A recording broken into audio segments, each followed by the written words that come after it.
DD किसान, बदलते भारत की शान। डीडी किसान, बदलते भारत की शान।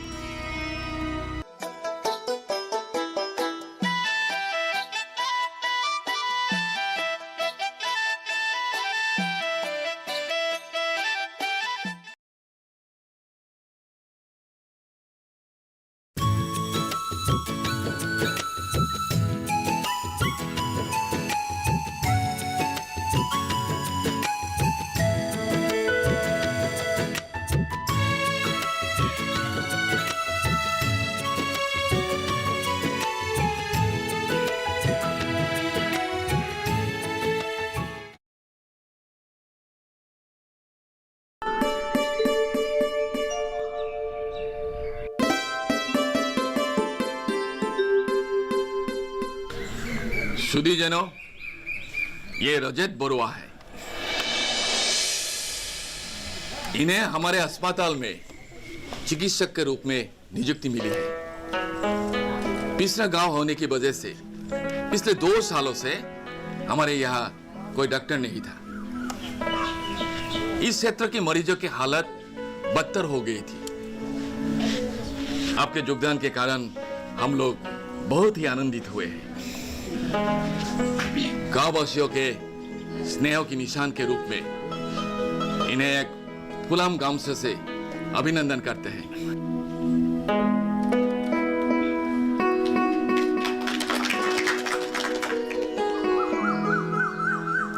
हमारी महिला समिति की तरफ से भी डॉक्टर साहब को एक फुलाम गामचे से अभिनंदन करते हैं।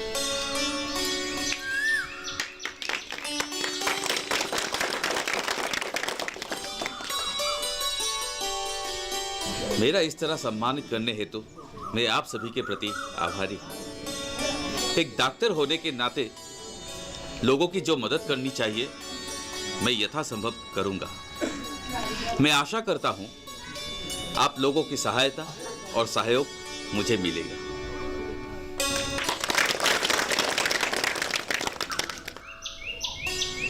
हमारी महिला समिति की तरफ से आपसे ये निवेदन है कि आप भी दूसरे डॉक्टर की तरह ट्रांसफ़र लेके इस अस्पताल से ना जाए। अगर आपको कोई असुविधा होगा तो हम सारे गांववासी आपके साथ रहेंगे।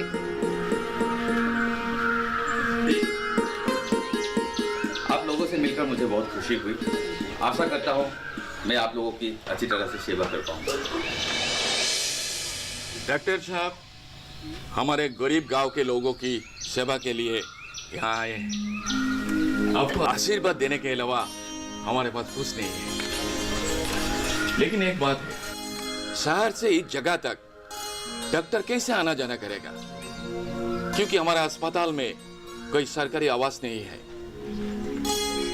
लेकिन मेरे घर में एक खाली घर पड़ा है। अगर डॉक्टर साहब का कोई असुविधा ना हो तो वे उस घर में अपने सदस्य की तरह रह सकते हैं। शहर से रोज आना जाना करना मेरे लिए कष्टदायक होगा, इसलिए यहीं पर रहने की सुविधा मिल जाए तो मुझे कोई आपत्ति नहीं है। क्योंकि मैं इसी गांव के सेवा के लिए आया हूं, तो यहीं पे रहूंगा तो मैं आप लोगों की ज्यादा सेवा कर पाऊंगा। अतः मुझे यहाँ पे रहना अच्छा लगेगा। अभी डॉक्टर साहब ट्रीटमेंट शुरू करेंगे। अपने चैम्बर में बैठेंगे। आप लोग के बीच में जो मरीज हैं, आप लोग आइए और डॉक्टर से इलाज कीजिए। आइए डॉक्टर साहब।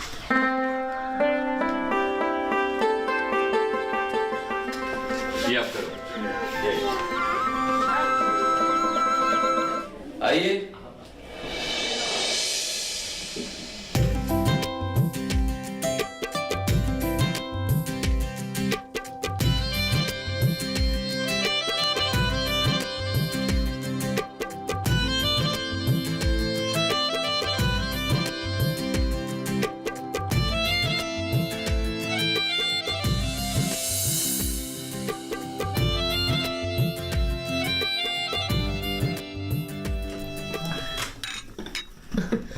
जलपान खा ले बेटा।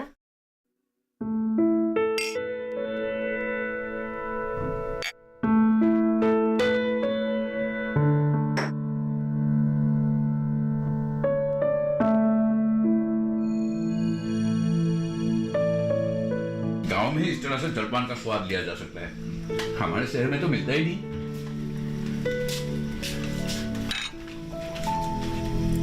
चाय लीजिए।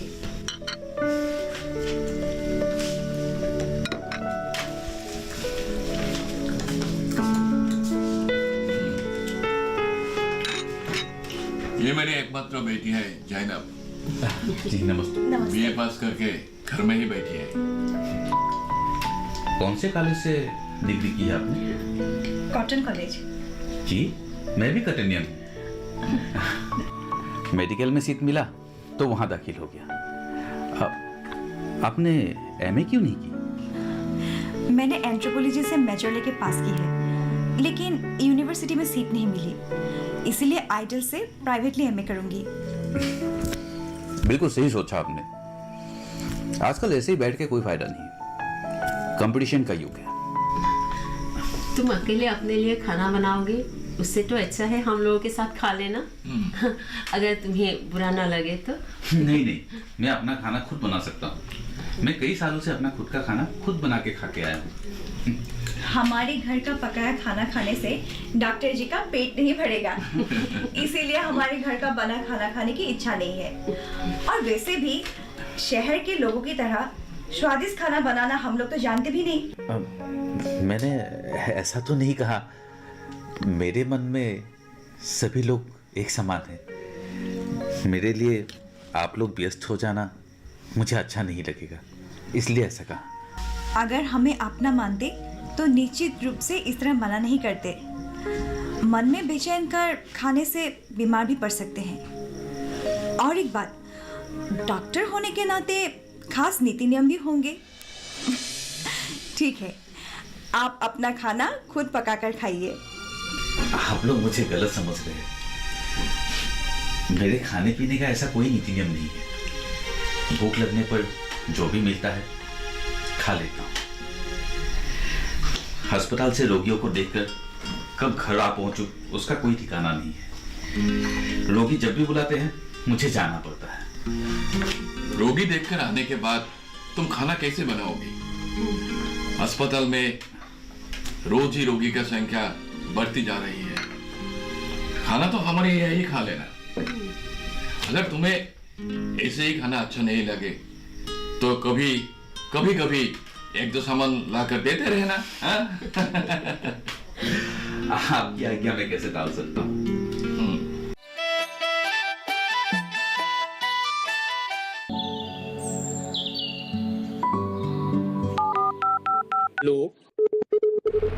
कार्यक्रम के पहले कॉलर जुड़ गए हैं।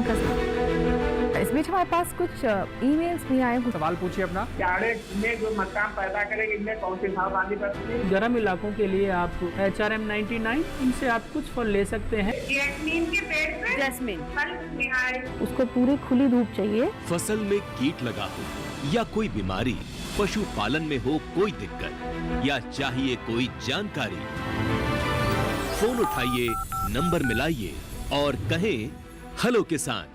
सोमवार, बुधवार और शुक्रवार शाम 6 से 7 बजे सिर्फ डीडी किसान पर।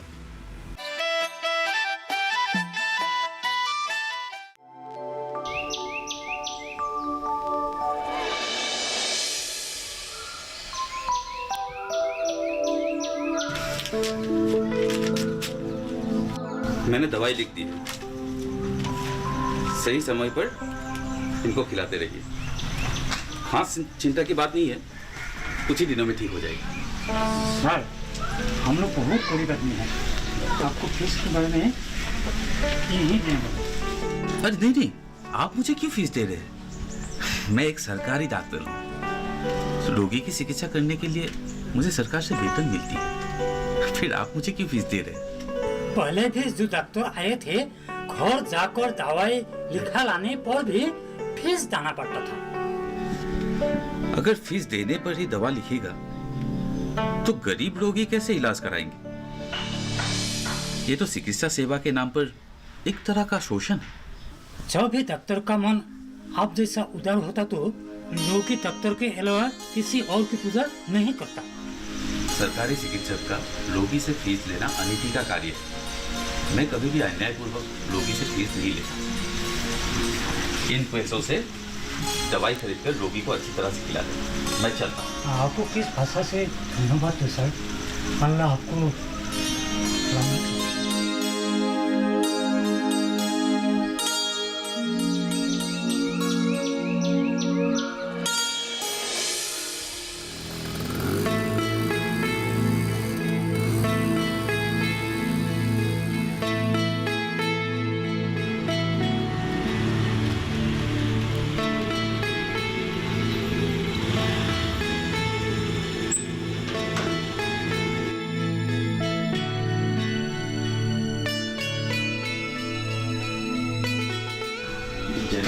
एक गिलास पानी पिलाना।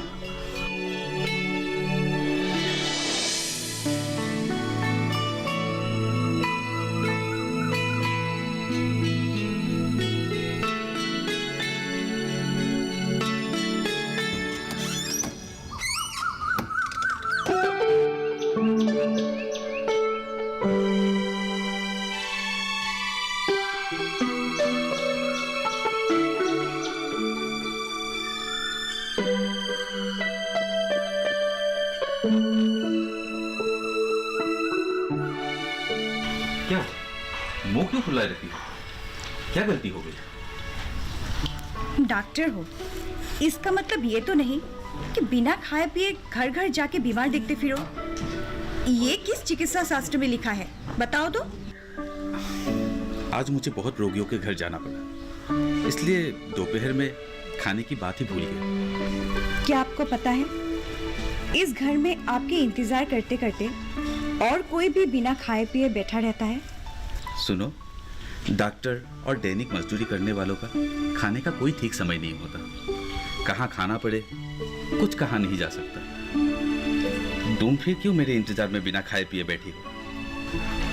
मेहमान के खाए बिना मेजबान भला कैसे खाए? मैं कब से तुम लोगों का मेहमान बन गया? हाँ, शायद किसी के मन में मैं आज भी इस घर का मेहमान हूं। मैं ही इतने दिनों से अपने आप को एक ही परिवार का समझ रहा था। मैंने उस मतलब से आपको मेहमान नहीं कहा। दरअसल जब तक आप खा नहीं लेते तब तक मेरा भी खाने का मन नहीं करता और अच्छा भी नहीं लगता। इसीलिए मैं आपका इंतजार करती रहती हूँ। ठीक है, मेरे लिए तुम्हें तकलीफ हुई इसलिए मुझे माफ कर देना। मुझे आज ही पता चला मेरे नहीं आने से तुम भी भूखी रहती हो। हाथ मुंह धो लीजिए, मैं खाना परोसती हूँ। बेटा तुम आ गया, बहुत देर किया।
चाचा, मुझे इस गांव के लोग इतने अच्छे लगे हैं कि बोलने के लिए कोई शब्द नहीं है। इस गांव के लोग बहुत ही सहज सरल और बड़े प्यारे हैं।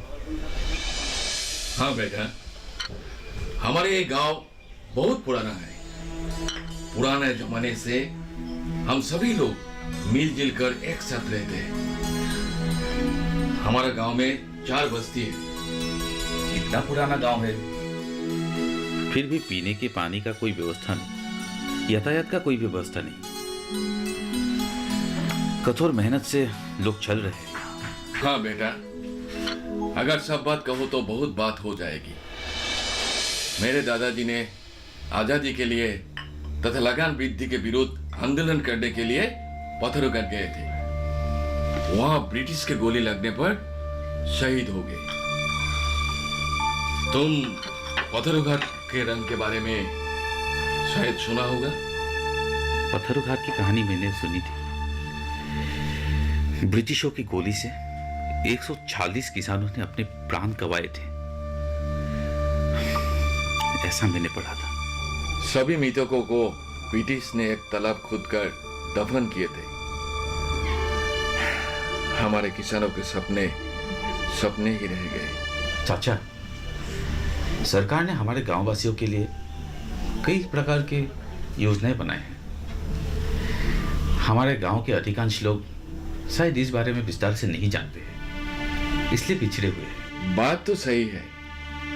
हमारे गांव के अधिकांश लोग किसान हैं, अपने काम में व्यस्त रहते हैं, सभा समिति में ज्यादा नहीं जाते, इसलिए शायद अनजान रहते हैं। चाचा जी, आप गांव वासियों को एक दिन इकट्ठा कीजिए, मैं कुछ सरकारी योजनाओं के बारे में बताऊंगा, इससे उन लोगों का फायदा होगा।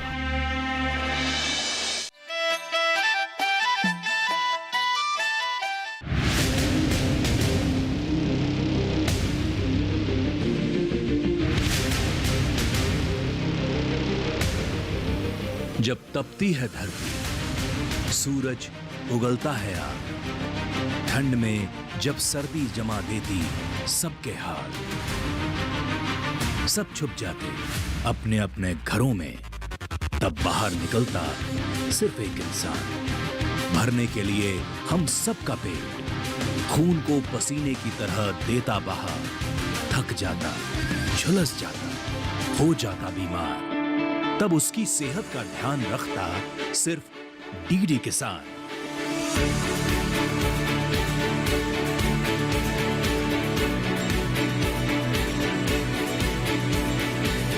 देखिए स्वस्थ किसान शनिवार शाम 6 बजे लाइव, सिर्फ दूरदर्शन किसान चैनल पर।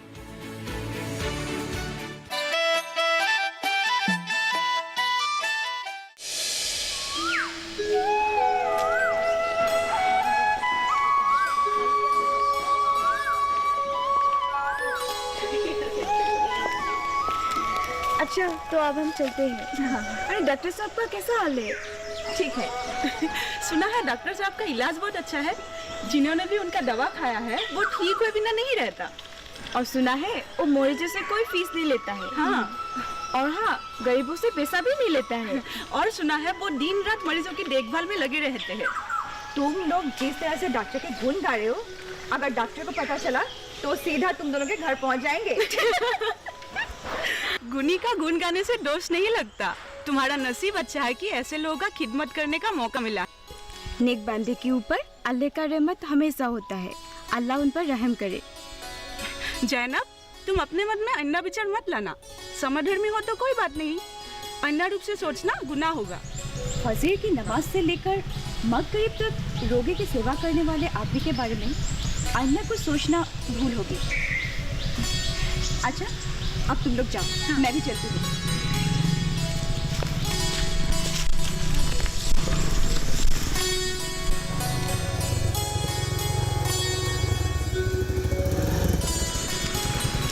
रुको तो। क्या हुआ? तुम्हारे साथ एक बहुत ही जरूरी और गुप्त बात करनी है। बहुत दिनों से तुमसे कहने की सोच रहा था, लेकिन खोलकर बताने का मौका ही नहीं मिला। मेरे साथ कौन सी जरूरी बात करनी है? बताओ तो, क्या जरूरी बात है? मैं दरअसल बहुत पहले से ही तुम्हारी बात दिल से सोच रहा हूँ। मैं तुमसे शादी करके अपना जीवन संगिनी बनाना चाहता हूँ। देखो मकबूल भाई साहब, मैं गांव के प्रत्येक युवा लड़कों को अपने भाई की तरह मानती हूँ और उन लोगों के बारे में कोई दूसरी बात मैं सोच भी नहीं सकती।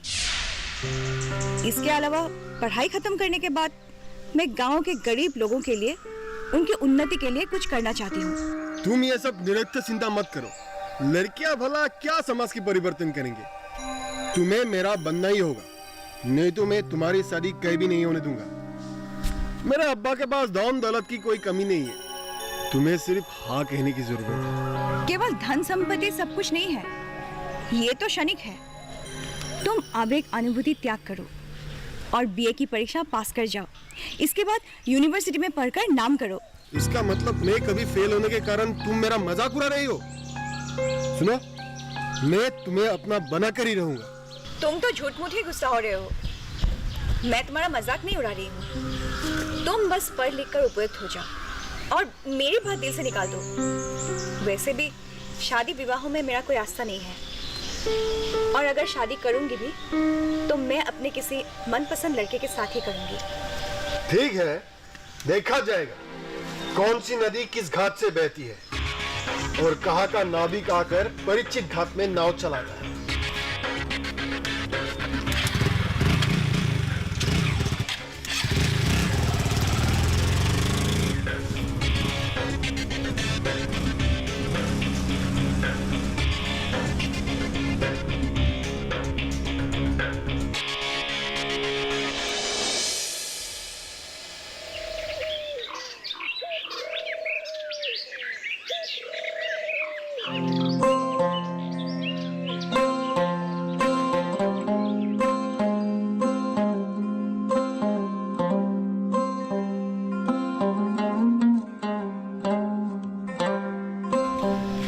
दोपहर को खाना खाने जल्दी आना बेटा। जैनब की जन्मदिन है, दुआ करने के लिए 2 मौलवी को बुलाया है। जिसका जन्मदिन है उसने मुंह से तो कुछ कहा ही नहीं। जब मौलवी की दुआ से काम हो जाएगा तो हमारे आशीर्वाद की क्या जरूरत है? दुआ के समय अगर आप नहीं आएंगे तो मैं बुरा मान जाऊंगी। जल्दी आइएगा। आज अस्पताल से मैं कई आदमियों के घर जाऊंगा, मैं जल्दी आने के लिए कोशिश करूंगा। अल्लाह तुम्हारा भला करेगा बेटा, अल्लाह तुम्हारा नाम रोशन करेगा। सभी लोग आजकल तुम्हारा ही नाम लेते हैं।